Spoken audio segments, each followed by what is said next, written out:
and with roots and shoots in particular. Once when she was very, very young, her mom went to her room to go kiss her goodnight, and went into the room, and there were moon shadows coming through, not a lot of light in the room, so her mom bent over and pulled down the sheets to give her a little kiss goodnight, and looked and saw a pile of earthworms wiggling on the bed next to Jane. Jane had taken them to bed with her, so instead of counting sheep, she could just watch the earthworms wiggle until she fell asleep. Now, many moms, many people in this room might scream and yell and freak out at such a thing, but not Van. Van simply looked at Jane and said, "But Jane, dear, the worms need the earth or they will die." And when that realization hit Jane, she sat up in bed, and her eyes, her mom said, were huge as saucers, and she started to panic. But her mother, once again, very calmly said, "Let's go." And they together scooped them in their hands, in their night clothes, went out into the yard in the back, and returned the worms to the earth to live another day. So you can see the early influence of her mother, but also Jane's just innate compassion for all living things. Another story, and this one really ties in more to her research capabilities and her always wanting to know the why behind things. And this story is quite legendary from her childhood. She knew, because she had been told, that eggs came from chickens. But after looking at eggs and looking at chickens, she just could not figure out how an egg that big could come out of someplace, something on a chicken that small.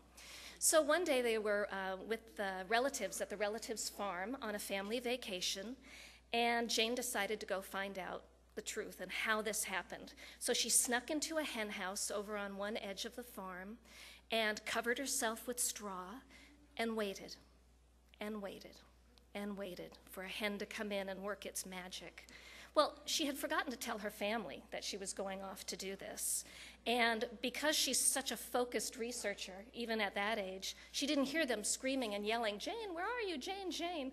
So just about the time they were about to call the police because they couldn't find her, it was once again her mother looks down the path, and here comes Jane smiling, running toward her mother, straw in her hair, straw coming out of her clothes. And again, so many mothers would have screamed, "Don't you know you had us worried sick? Where were you?"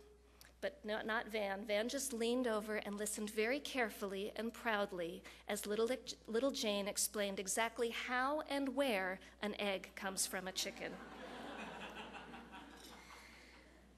As a teenager, Jane had some superheroes of her own, and these were the fantasy superheroes of books. Of course, her mother was always her hero, but books transformed her into another world, and her first superhero was Dr. Dolittle. And I think that makes sense because Dr. Dolittle could talk to the animals and had such amazing interactions, and he traveled all over as well, and that really inspired some of Jane's dreams. But her real superhero is also her ultimate dream man, even to this day. Tarzan.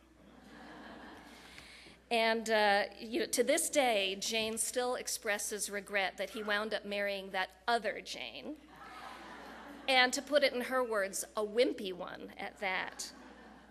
So reading about those adventures of Dr. Dolittle and Tarzan really set Jane on what her dream was going to be. It was going to be to go to Africa, to study animals, and to write books about them.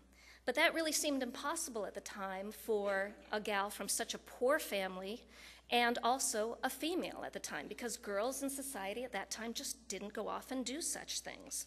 But again, her mother, Van, always defied conventionality and said, "But Jane, I believe that if you really want something and you work hard and never give up, you will succeed." And so Jane decided that she was somehow going to make it. And as fate would have it, one of her friends and their family, the dad was transferred to Africa for business, and they told Jane she was welcome to come stay with them anytime if she could save up money to get there and back. So Jane set out, and she had a waitress job and other jobs, and she saved every penny she could until she finally did save up the round-trip boat fare. When she got there, Africa was everything she had dreamed of and more. And through a series of events, and as fate would have it, she met a very famous paleoanthropologist named Louis Leakey. And Louis Leakey was impressed with her to great degrees, and he selected her to go start this study he wanted to do on chimpanzees and their behavior. And he needed someone with a very calm temperament who would be patient, and also someone, he wanted someone without a scientific degree, because he wanted someone who had a new way of looking at things. So Jane spent her time in Gombe, and over the years, the chimps lost their fear of this strange white ape among them. And her research revealed amazing things, not the least of which was the fact that the chimps she saw used and even made tools. And that was a discovery that really rocked the scientific world, as previously humans had been thought of the only ones who used and made tools, and man was even defined as man the tool maker. But her research changed all that, and as Louis Leakey said in a telegram upon proof of her discovery, now we must redefine tool, redefine man, or accept chimpanzees as human. Jane and the Gombe chimps became international stars after that, and her first two books, In the Shadow of Man and Through a Window, really took her to a new level of celebrity. But she was living her dream, and she never intended to stop, living in Gombe, working with her chimps, and writing those books. But her superpowers were needed elsewhere. And so this was proven when one day she actually had left Gombe and was flying back, and in the plane ride saw this image. And this is a satellite image of the area just about the time when Jane had this experience. And what she saw was that the area that had now become Gombe National Park and was protected, the green lush area you see there, was as she thought and she remembered all of that territory to be. But now it had been clear-cut down to the ground. The chimps in the surrounding area were virtually gone, as were many of the other animals. And it was basically due to villagers coming in and needing to sustain their families and their existence. And they were cutting down trees to plant some other kinds of crops, but also for firewood. And they were also poisoning the water through poor sanitation. So they were causing huge problems. It broke her heart and was really something very dramatic for her. But the icing on the cake came when she left again and went to a conference on primatology in Chicago. And it was there that she heard from experts from all over the world about the state of great apes, and that they were disappearing at an alarming number because of deforestation, pollution, hunting, etc. And so she went into that conference a scientist, and she left an activist. And she knew that now she could no longer stay in Gombe. She had to go out and do something and spread the word and use whatever other talents she had to make a difference. So she assigned some other people to carry on the research at Gombe, which still goes on to this day. It's actually the longest running continuous study of chimpanzees in the wild.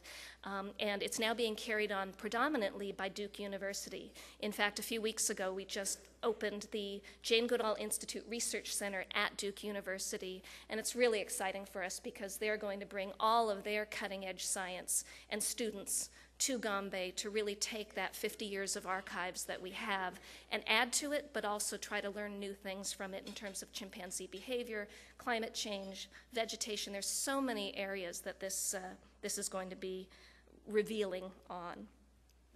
And so in 1977, she founded the Jane Goodall Institute, and it wasn't all about chimps. In fact, the official filing for our nonprofit status is the Jane Goodall Institute for Wildlife Conservation, Research, and Education. But during her travels for the Jane Goodall Institute, she met, obviously, tens of thousands of people, but so many young people, too. And she kept hearing a common theme among them. No matter where she was in the world, there was this consistent theme of depression, despair, and hopelessness about the future. And they basically said, the adults have sort of ruined the planet for us in our future, and we don't know what we can do about it. We're just kids. And that really stuck with her. And then one day, she was back in Tanzania visiting, and a group of Tanzanian kids came to her veranda, and they were all talking about these issues, and she tried to impart some of her mother's wisdom on them and said, but you can do something. You can do something. And on that day, 20 years ago this year in Tanzania, Roots and Shoots was formed. And now I'd like to show you a brief video where Jane explains Roots and Shoots. And and we will hope this works. Whoops, it did not work. There we go. There'll be no sound at the beginning. It'll kick in a minute.